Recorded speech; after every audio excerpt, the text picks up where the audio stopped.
Hello, friends. This is the last video um, in the Sedona retreat series, I guess we'll say. This video is to speak on some extra events or side events that happened during the retreat and that I took part in because there was actually other events that happened, extra events that happened that I uh, did not take part in. So this will be just the ones that um, the ones that I took part in, and just my closing thoughts on the retreat itself. Um, one of the one of the events that I took part in, or maybe optional event, was I can't even think of the name now. It's Red Bluff or Red Top Rock or something like that. So it's I think Jeffrey called it a vortex or an energy vortex hike, and we it wasn't very far away. It was maybe a 10-15 minute drive, and they provided shuttles for us. And we went to this, I don't know if it was like a national reserve or something like that, but it was a park. And there was trails that you could walk, and climb the mountain, or just take in the scenery. So on that portion of the trip, um I was with JJ, uh, and we walked the main path, and then there was a few of us. I think Terry and Alice and another gentleman um, was with us. We walked down this trail, and at the bottom of the trail there was like this big rock that made for like a nice seating bench, and so we all sat on the rock for a little bit. Um, and then we decided to to go ahead and do the hike. So um part of the group, I think it was Terry, Alice, and this other guy, this other gentleman, they chose to go to the left, and we chose to go on the right. So where the rock was, it was right at the fork in the road. There was a fork in the road where you could go left or you can go right. And so one group went to the left, where it seemed like most everybody was going to, because I think there was like a scenic viewpoint, where everybody could take pictures, and it was really nice. From what I heard, we didn't get to that point, but JJ said, "Let's go right." I think uh, I think Spirit was leading that excursion to the right, and it was interesting because as soon as we got there, I was for some reason I was focused on water, and the path of water, and I didn't understand why, but we started walking to the right. We took the path to the right, and I was walking. We were walking through the trail, and I um, remember asking the question, like, I wonder when life or water has like ran through this area, like when there was life here, when people like actually lived here, because you could feel like there was life here at some point. And we're walking this narrow road, and or path, and then there was like a small clearing to the left, and so we walked into that pocket, and then, or as we were walking in, I started to feel um I started to feel a heaviness in my chest. So we pulled off into the clearing, and then all of a sudden, uh, I felt I felt a lot of emotion. I felt like crying, and it was pretty heavy.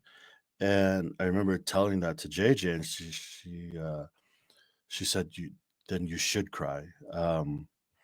It's part of being a I remember she said it's part of being a physical empath, and I actually never heard that term before. I heard of empath, but not physical empath. And so she said you should honor those feelings and cry if you feel like it. Don't hold back. And so then she started to like talk to Tuta, and all of a sudden I felt like a sharp pain in my chest. And so I asked like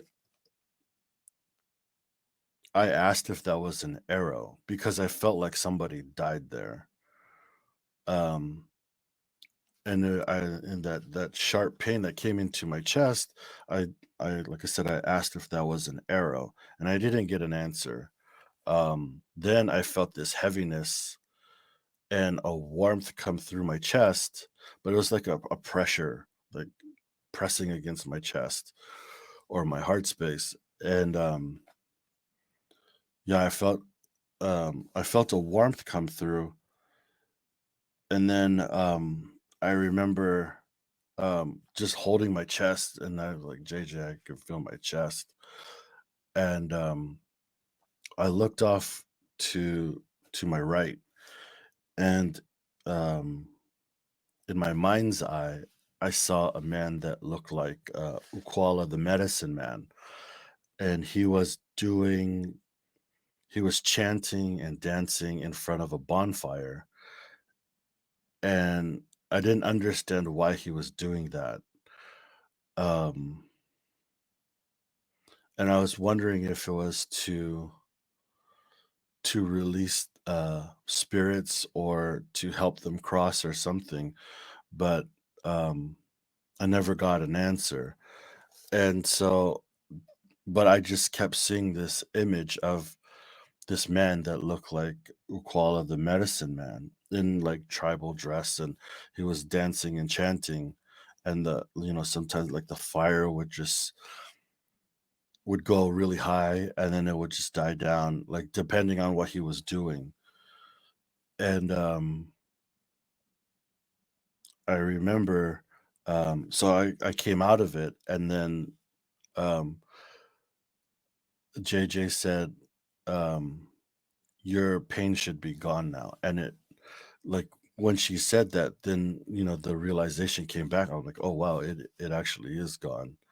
Um, but, um if I could back up a little bit, before we entered that thing, or actually right when we entered that little clearing, when I was experiencing my chest pain, she said, I was like, I can feel water running on my feet. And it was like, it was over my feet. So there's like maybe a foot of water and it was rushing through my feet. And I had that feeling. And so and then after that, that's when I had like this feeling of, the chest pains and like the sharp pain and then the heaviness. And, part of me felt like somebody drowned there because the pressure on my chest, it was almost like somebody got hit in the chest by like a log or something and died because they drowned or something. And then you can feel like the water flowing through. But then after JJ did her work, the pain went away. And it was a very interesting experience, one that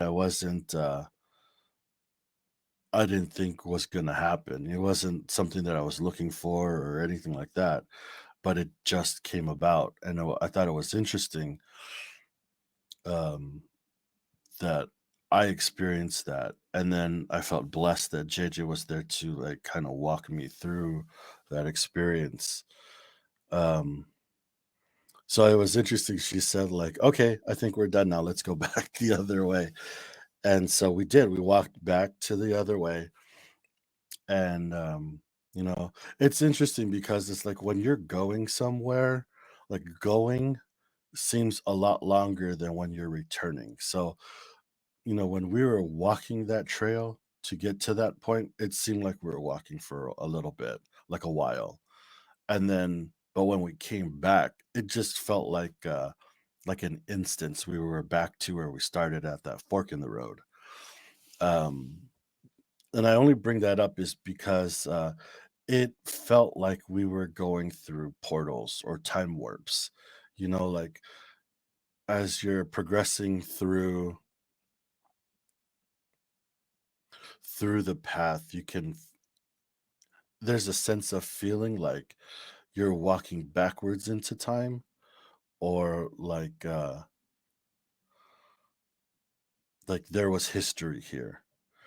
And so when we got back to the fork in the road, there was nobody there. It was very interesting.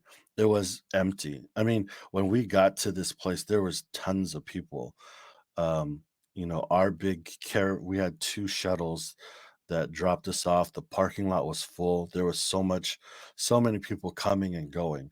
And when we got back to the fork in the road, there was nobody there. It was so still and so quiet. And I remember as soon as we crossed, they have like this a sign basically. It's like a stick with two arrows. Like you could go this way, you could go this way. And once we got to that point, nobody was there. I felt somebody grab my hand. And I thought that it was somebody in our group just playing around with me. And I turned around and nobody was there.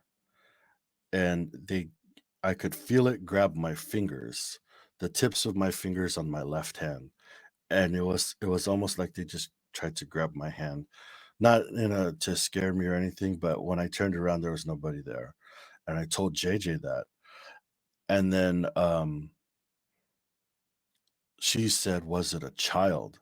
And then they grabbed my hand again, and I immediately felt it like it was a child because it was a small hand, like their hand couldn't fit around my hand. It only fit inside of my palm. And so, she said, "Well, is it guiding you? Like, what is it doing?" And immediately I could feel the top from the top of my hand, or the top, this part of my hand, I could feel it like pulling forward. It just like an energy was taking my hand forward. And so I'm like, "Yeah, it wants us to go this way." So she said, "Let's go." And so we just followed it. And so my hand was like being pulled the whole time we were walking the trail. And then like it led us to this clearing. So there was like a little space to the left and to the right of us. And one side was like a mountain or like a hill. And then the other side there was a dry riverbed. And so when it stopped, the energy just stopped at this point. And, so JJ asked, like, where are we supposed to go? And so immediately I felt like a pull to the left and into this clearing. And then so again, like as soon as I got into this clearing, I felt a lot of sadness, but not from the child that or the guide that brought us there. It was just a lot of like sorrow. And so JJ tapped in, and she did her work, and there was like a spirit there. Um, so I thought it was incredible, like to experience that. And again, I felt like crying. Like I just felt this overwhelming need to cry. Um, and she said, honor it. And so I did cry a little bit. It was it was emotional. There was a woman there that had trauma and passed away. Um, and so we kind of just stayed in that area. Like we walked deeper into this clearing, and we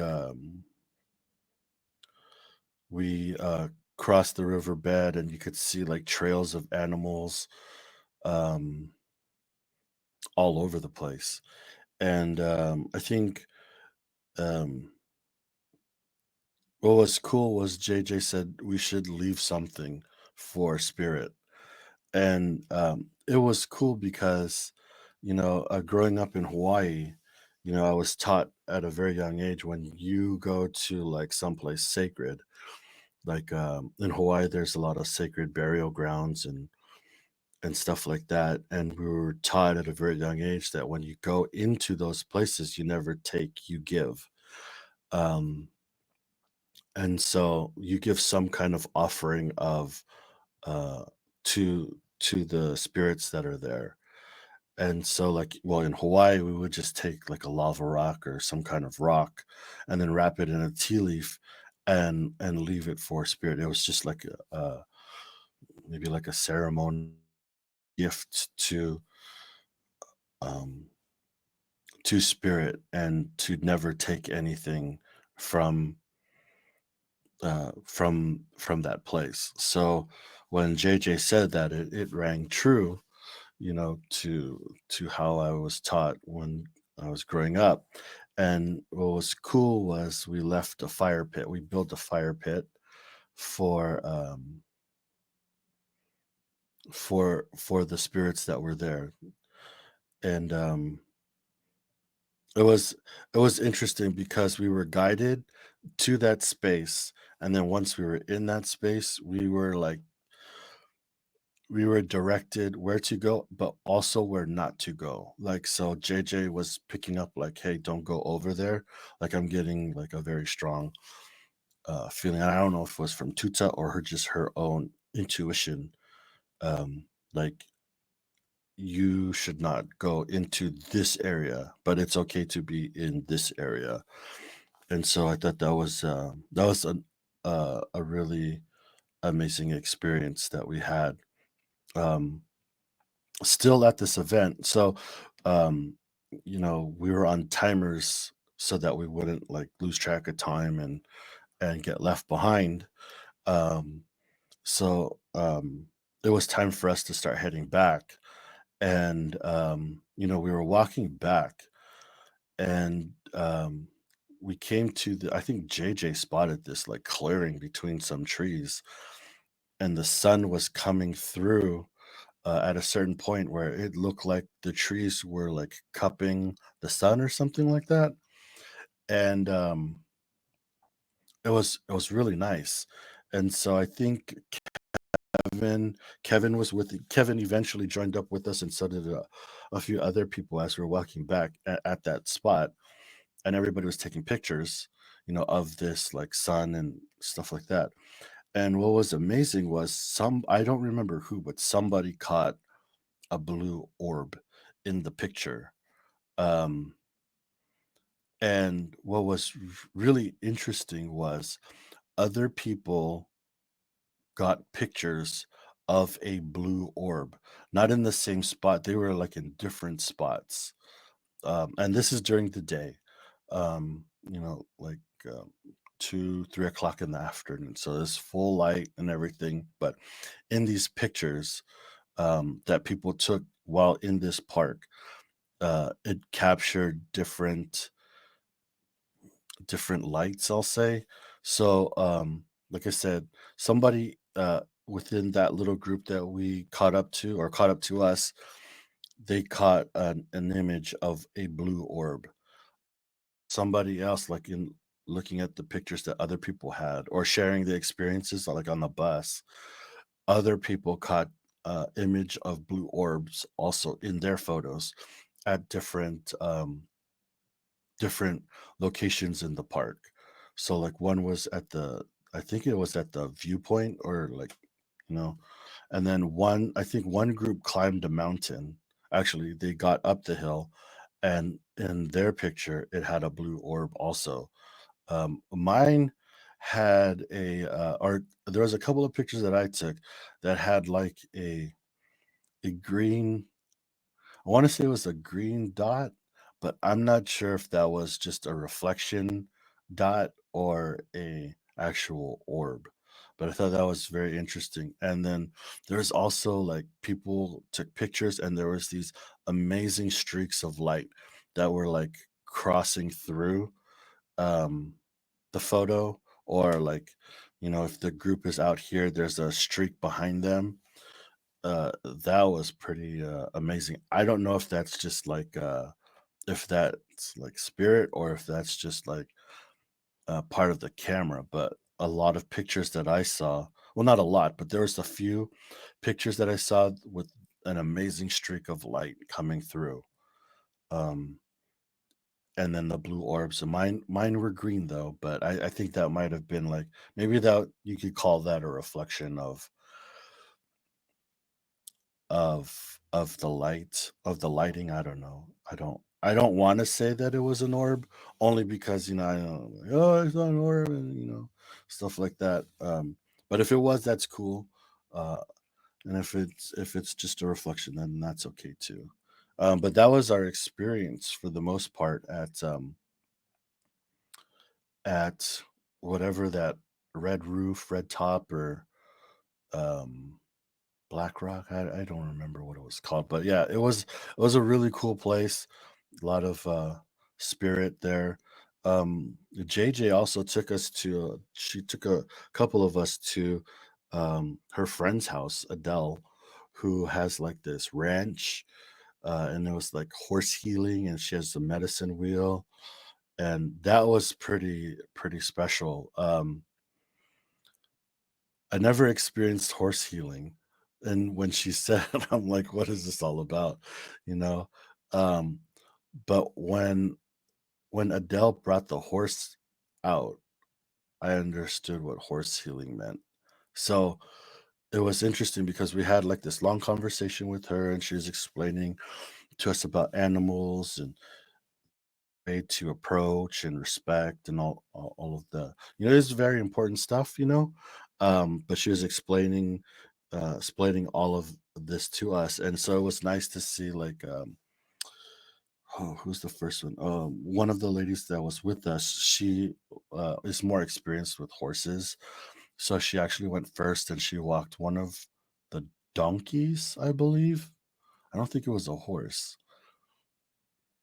I don't know, but she was walking with the horse, and or donkey, and it was following her, and it was really nice to see, like to see two energies come together, and like sharing in a moment. Like, there was communication without speaking. You could actually see it. um and then so Adele and then JJ actually went into the pen, and she started walking her donkey, and that was pretty cool to watch. And then I think there was like, oh, Lisa went in also, and she walked her donkey, Lisa, at Spirit Intuitive. And then there was a couple of us left, so Terry, myself, and this other gentleman that was with us in the group. We stayed back, and we were with the horse. And when the horse came out, I started to feel very uncomfortable. I was, you know, I was kind of afraid of the horse because I know how powerful they are, and stuff like that. But then, you know, Adele got us to like put our hands on the horse. And as soon as I did that, I could feel like a calmness come through, right? And the horse would like lean into, so my hand was one hand on the body, and then one hand on the neck. And sometimes I would notice that the horse would like turn its head to look at me, and then it would tilt its head to like, his head would touch my forearm. And um it was interesting because um I just remember um JJ saying horse healing, or something to that effect. I think it was horse healing.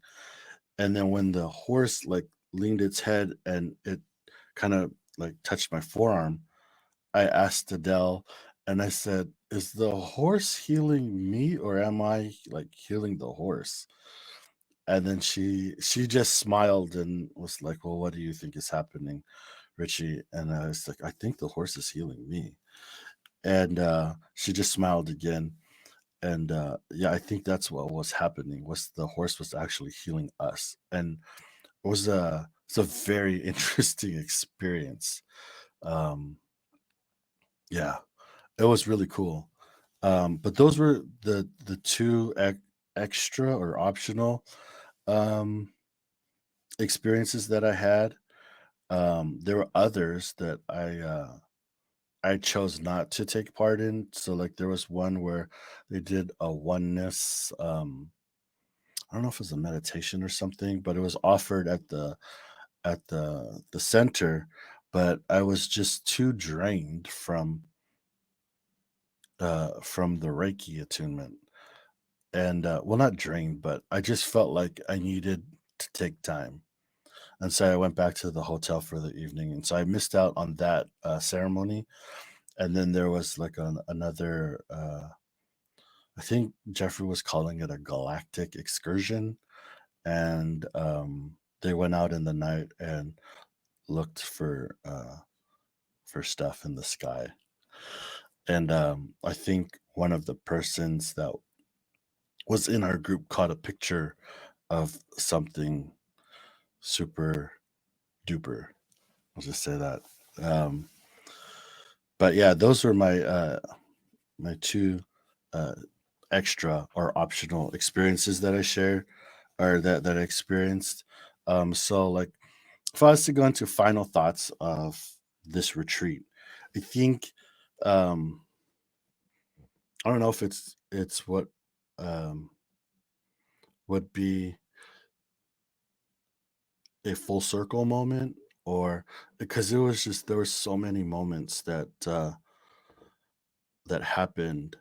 And so I say full circle because my mother, like I said, spoke about briefly in other videos. My mother had passed away 2 years ago. Um, and my spiritual journey started when she passed away. So she was like my compass.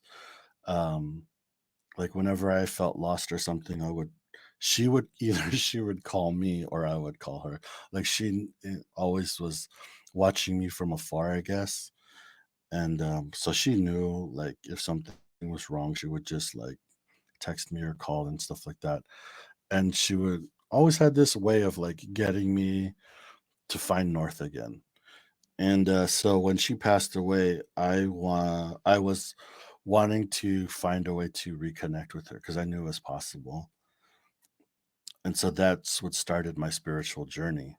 And then, through the help of Linda G and Mel and Kevin and even JJ and Debbie, I was able to, I don't want to say find closure, but to come to peace um, with it, with her, with my mom.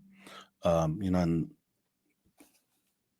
because of the messages that they shared, that they received, in lives and stuff like that, asking questions and stuff like that. But I also then so after that, I wanted to be able to give back to people that may be going through or experiencing the same thing through loss because of loss or just hardships that they're experiencing. So I wanted to become somebody who could help others, just as a way of giving back what was given to me by you know by all of these people that didn't know me, didn't have to care enough to make any offer. Kevin, JJ, Lisa, Debbie, Mel, Mildor, Linda G. All of these people that helped or blessed me find some peace. And I wanted to find a way to be able to do the same to help others. It's not I'm not here on like yeoman's work. I have a lot of stuff to learn and understand and process. But if I could help people along the way of my own journey, I think that's a great way to say thank you to the people that helped me out. Um, and so that's how this all started. And you know, um, having the experience that I had in the Reiki class where it felt like my mom was helping attune me into Reiki, and to actually like feel her touch and feel her presence and it be with me through the attunement, thanks to Debbie, was an amazing experience. Um, another amazing experience I had was, if I back up a little bit, a year ago, my father-in-law, who he was like this, he was like a male, he was he was like a father figure to me. Um, he meant so much to me, and he passed away last year. His body gave out. He fought so hard and so long, giving to so many different people, and even to us. He was a special man, and um,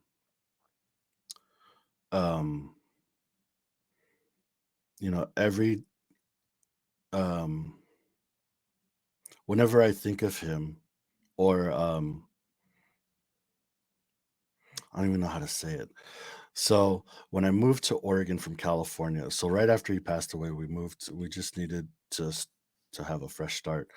We moved from California to Oregon, and I remember talking to my mother-in-law. As soon as we got here, we were outside, and I was like, "Wow, look at that bluebird! There's a blue. I've never seen a bluebird." Living in Hawaii and California, I don't think they have bluebirds, but I saw this one bluebird, and it was on the roof, and it was staring at us, and it just stared at us the whole time we were out there. And then I was like, wow, I wonder if that's grandpa. Well, my father-in-law, I call him grandpa just because he is a grandpa. But I was like, oh, I wonder if that's grandpa. And she's like, "Oh, I don't know, is it?" And it's like, "Well, maybe it is." And so every time I see, like, it's just random. It's not every day. It's just random. But I know it's not random. So I see a bluebird and it makes me think of him. And so, what was interesting is the first day at the retreat, I was walking to the retreat center because it's so close to the hotel. I thought, oh, for exercise, I'll walk. And I remember I got lost walking. I was watching, I had it on my phone on Google Maps, and it said you are here, and there was nothing. And so I just kept walking, and I walked off the map. That's how far off I was. And so I was walking back, and I was getting frustrated, and saying bad things to myself, which is a whole different story. But I was walking back, and I couldn't find it. I was going back and forth up and down the street, and all of a sudden, as I was walking back down the street, I noticed a bluebird in the bush. And I was like, wait a second. And so I watched the bluebird jump from one bush to another bush. And so I just kept following, watching the bird. And it went from bush to bush. And then when it got to the third bush, there was an opening between the bushes. And I could look in and I saw like a courtyard. And I said, um, that's the living center. That's where the thing is. And so I was like, oh wow, he just showed me. And then he flew into the courtyard. And I was like, wow, he just showed me. Like it was grandpa. He just showed me, or Joe. His name was he just showed me where it was. So I had to like walk around, walk down the street and then turn the corner and then go this, but it was him. Or I felt that it was him. And that was on the first day. And then when we were at Adele's in the horse ranch, and Adele was talking to us, or actually, she was talking to Lisa. I'll never forget it. She was talking to Lisa, and I was looking at the horse pen, and um, out in the horse pen there was just a cluster of rocks, and I saw a bluebird um, standing on the rock, and it was flapping its wings, like waving at me, like trying to get my it that's what it felt like. It was trying to get my attention. And I noticed right away it was a bluebird. And I just started crying. Like I started crying like it was him. waving at me, like acknowledging me, like, "Hey, I'm over here. I'm with you." And I just started crying right there, because I felt it and I felt him. Um, Another instance was in the in our Reiki attunement class. I remember looking out the window, and um, out the window is the backyard to the center, and they have this like brick wall, like a retaining wall, and on the top of the wall was a bluebird just staring at us um, in the class. And so it was nice to feel that presence again.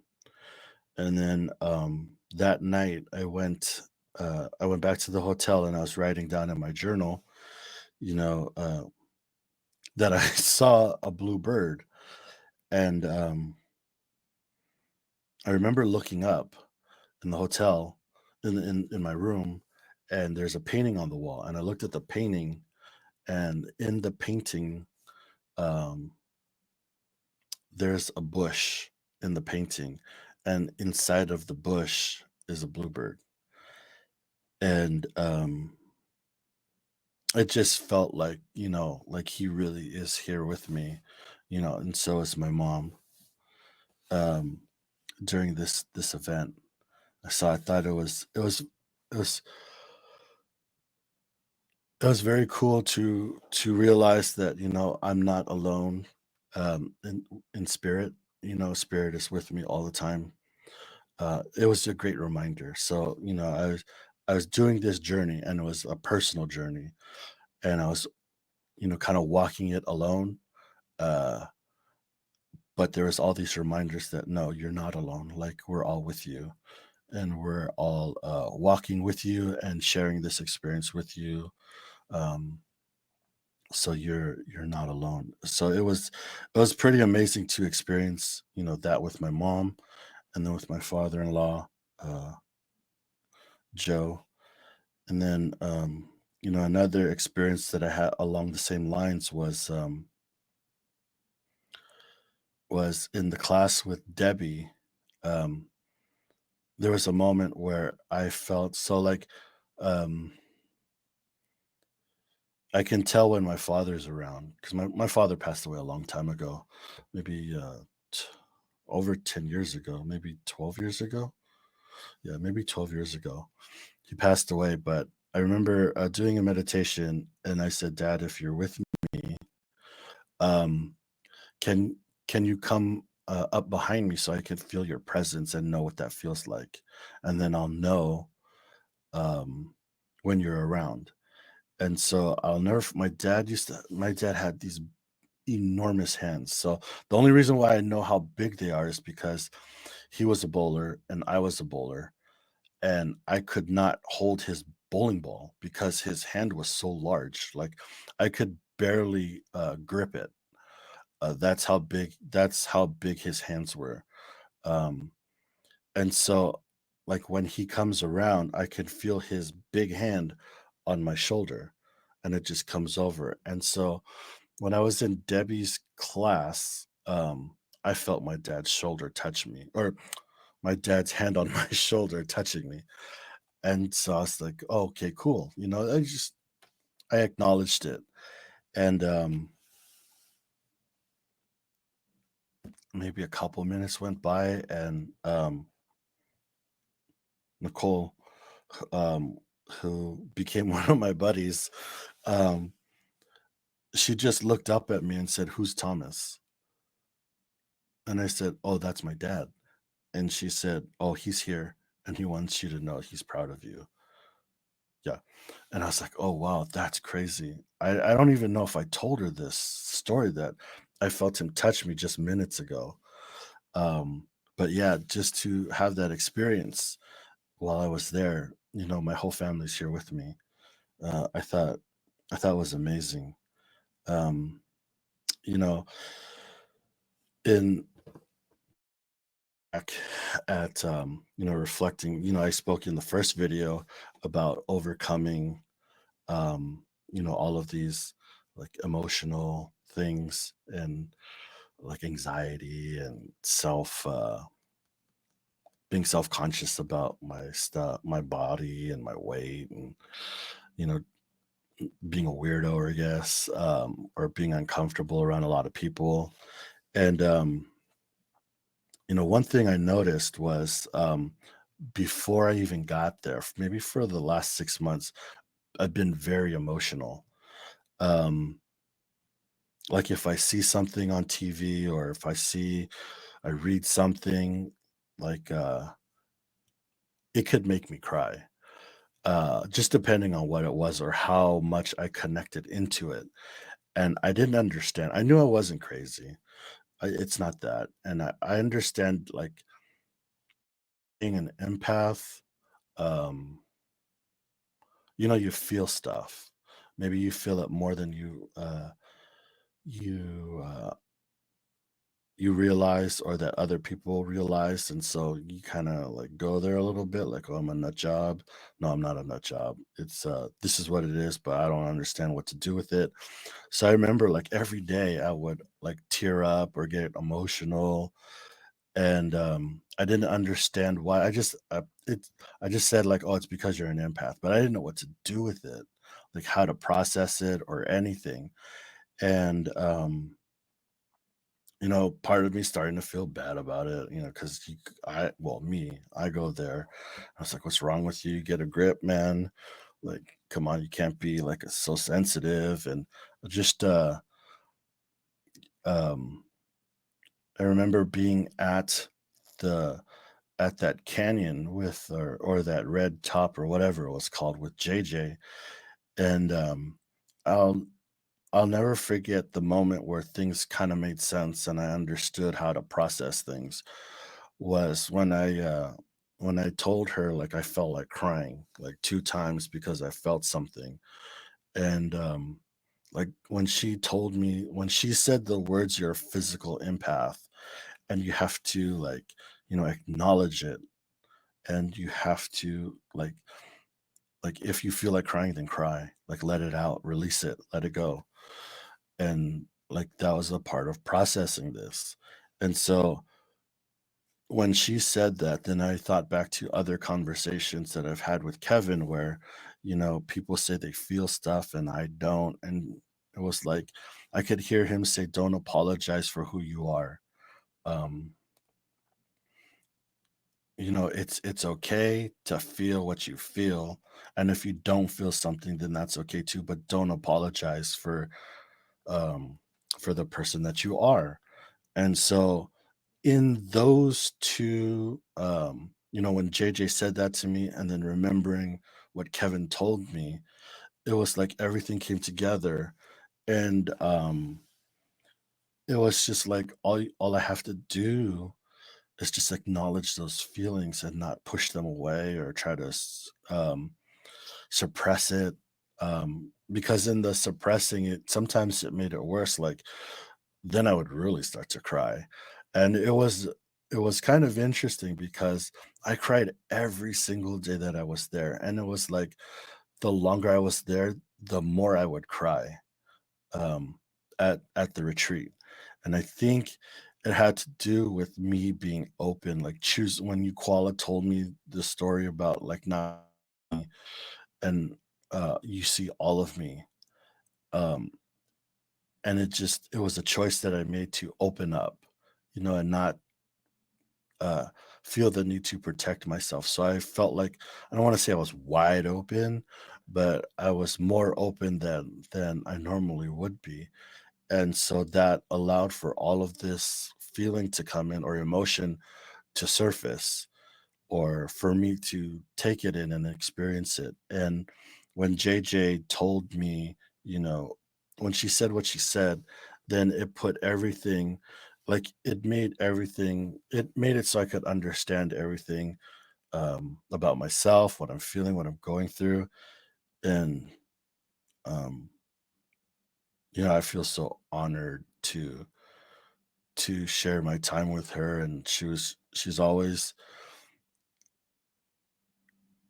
she's always been a person that I felt like I've known before, but when um when we actually met, like in the physical in this lifetime, it like I said, I think in one of the other videos, it wasn't like a hello, it was like a remembrance, it was like a continuation of other lifetimes. That's what it felt like, um, being around JJ. And it was like a big sister, um, like helping her brother, uh, grow through life. So that was a very special moment that I had. Um, just learning about myself and how to process and being okay with feeling sensitive and the feelings that I felt, and then remembering about Kevin not to question or beat myself up about how I'm feeling or what I'm feeling, and don't apologize or discredit yourself like that. I thought that was something that was big for me over there. Another thing that I experienced was, which also I spoke about in a couple of other videos, was the synchronicity that was happening um, at the event. It was very interesting to be able to be so connected with people, not just one person, but a lot of people, to experience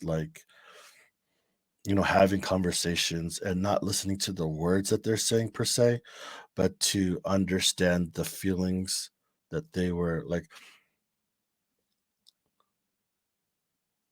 There was two conversations going on, it seemed like a lot of times, where there's one vocally, but then there's one like heart to heart. And that's what I felt a lot of times, where somebody could start something and I already knew how they were going to finish. I already knew what they were trying to convey because of the message that I was feeling in my heart space. Um, like sharing that connection was pretty amazing. Um, Something would come up at one time and then it would be validated a little bit later. That happened a lot, where like I was thinking a thought in Kevin's class, and then Jeffrey brought it up in his class, which was like 2 hours later. Or um, somebody was saying something to me about something, and then the next day somebody like said the same thing, and they weren't even involved in the conversation. It was stuff like that. That's pretty cool to be a part of, and in that experience of that. I think maybe one day we'll all remember how to communicate that way, like heart to heart. Um, it's pretty exciting. Um, Shoot, there was another thing that I wanted to bring up, and I just forgot it. Um,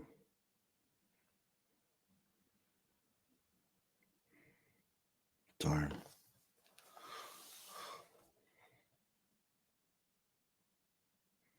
it's right there on the tip of my tongue, and I can't remember. But yeah, those things that happen were such,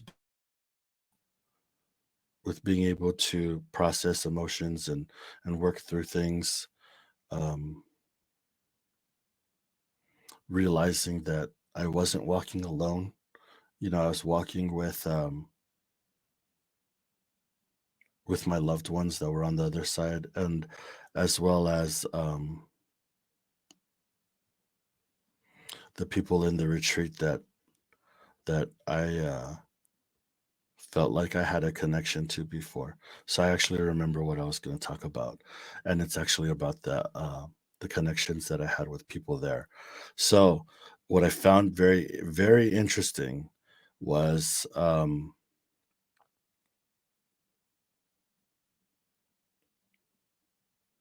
having the feeling of knowing people, knowing who people are before I even saw them, just by being able to like connect with something. It's like energy. I don't know what it was, but so here's like for instance, so um on the first day, I remember I was in the shop area where they have like all the crystals and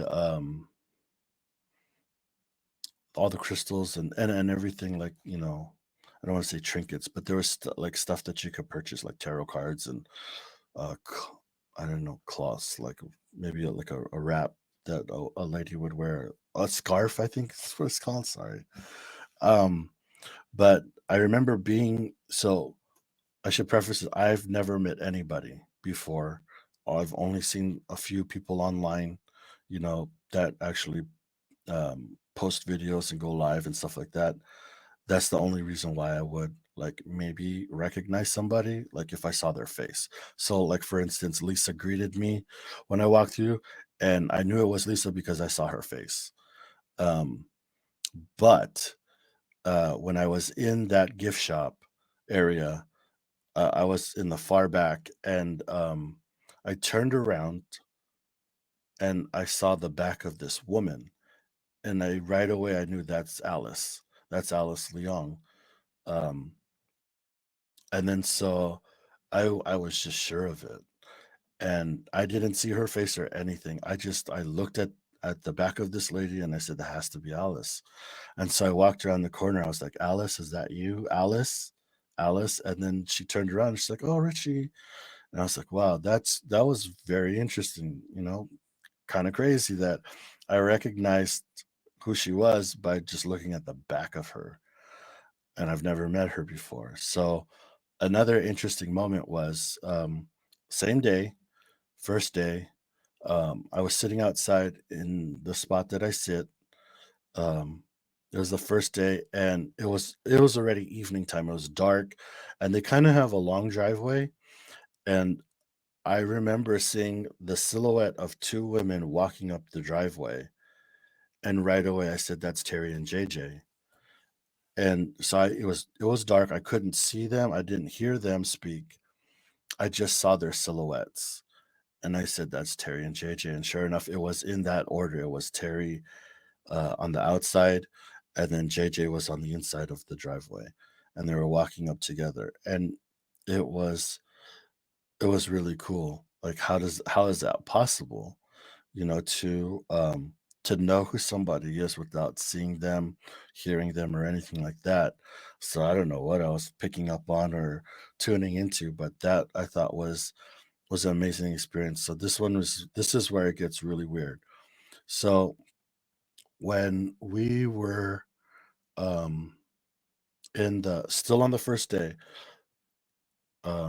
we were all in the main room where there was like a half circle, or yeah, there was chairs, and it created like a U shape, and then Debbie, Jeffrey, and Kevin were at the top of like the U. And I kind of went in late, and so like I didn't see any open chairs, but I knew there were, but I didn't see any. So I sat down in the back outside of the U, in a chair, by myself, and there was another chair next to me.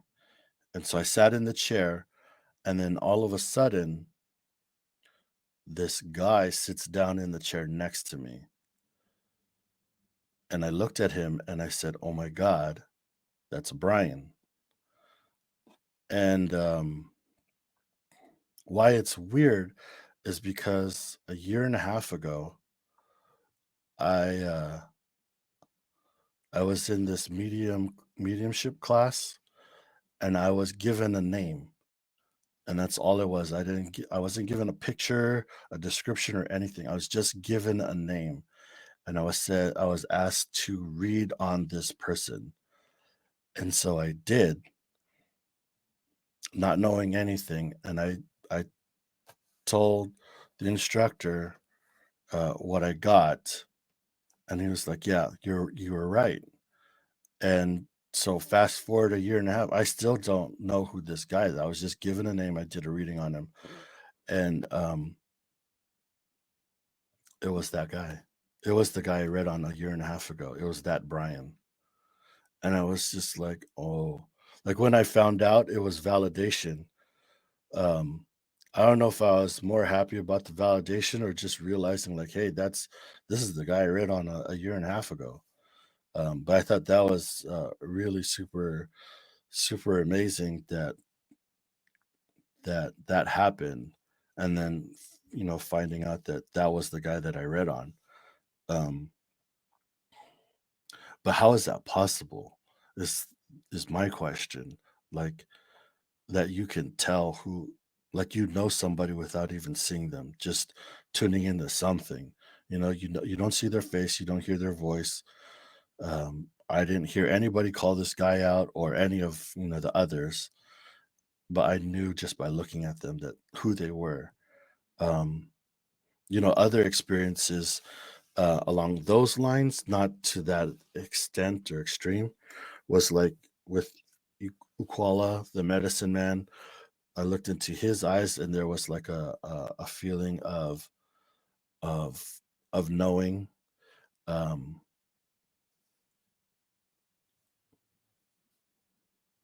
it was just a comfortableness. Um, with Terry, I had that feeling. Um, with Kevin and with Debbie, yes, I felt like there was like history, but then it kind of led me back to Jeffrey's talk about like how we all signed this up in our contract, to all meet each other at this time, like in Sedona. And so it it's true, it has to be true that we did that. And if that's the case, then we all knew each other before. you know um maybe some relationships are a little bit stronger now because they need to be, and others are not as strong because they don't need to be, but maybe in past lives or future lives they will be. And um I think that's what happened. Like one of the things that I experienced at this retreat was like, wow, we really are connected. There really is a connection um to each other. And there's no like coincidence or you know like, oh wow, that was just random. No, it's very purposeful. And if you're open enough to it, then you'll know why it was intentional. Kind of like that the story that Ukwala told me about the holes in the socks. I thought it was just, in the moment, I just I kind of dismissed it as like, just he's just telling a random story. But then, quickly after the story was over, I realized, no, this is intentional, and this is beneficial if you figure it out. And there was a lot of that going on um at this event. One of the things that, if I could back up a little bit too, was with speaking about JJ, and talking about her helping me understand what it is to be an empath and stuff like that, and how I cried all the time through the event. It was like a running joke. Well, it was just for myself, like because I can be silly sometimes, and it was almost like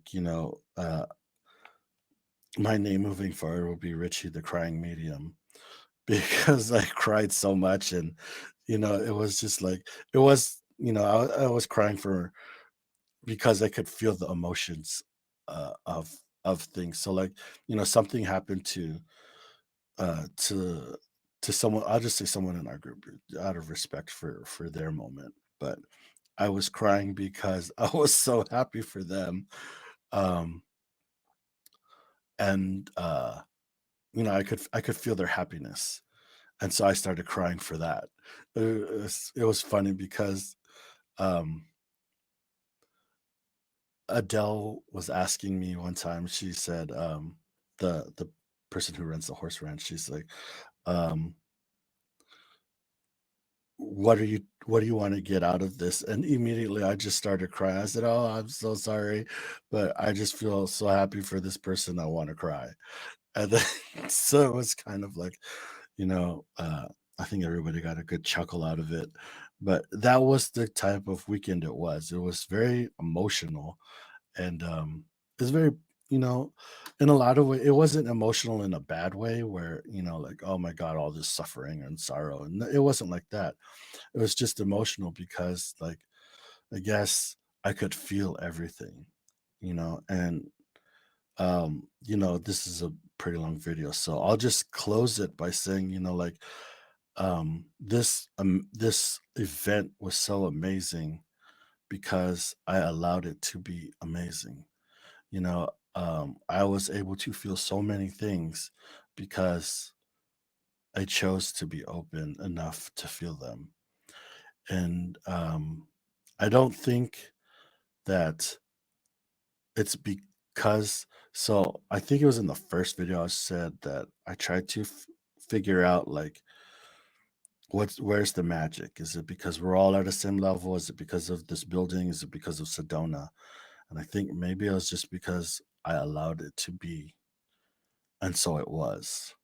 And I think maybe that's the magic. So it's not to say like I need to go to Sedona every time to be that way, to have the openness. I just have to choose it.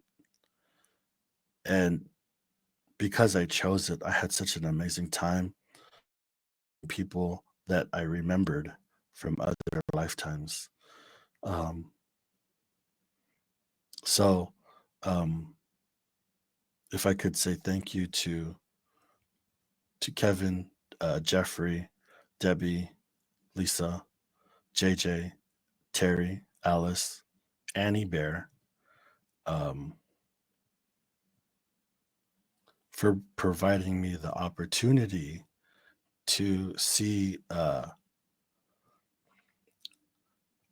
my potential and to see myself in a different light, a light that I would like to see myself in more often. Um, and all I have to do is to choose it for it to be. It is a beautiful gift. And I hope that, like, one day, if not in this lifetime, in a future lifetime, that I can repay all of you, even the people that I didn't name, to respect their privacy. It was this shared experience, and it was because of all of their energy and light that I got to experience my own light. And I think, like, one of the visions, one of the last things, I guess, is one of the visions that I saw when I was doing the last Reiki on somebody was I saw myself stepping into myself. And I think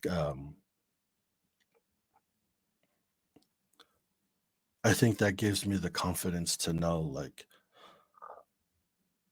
I have potential to be whatever it is I want to be. And Sedona helped me see that, and so did all of you. So I hope my intention uh, came through in all of these videos, and you guys got to experience a little bit of what I did and feel a little bit of what I felt.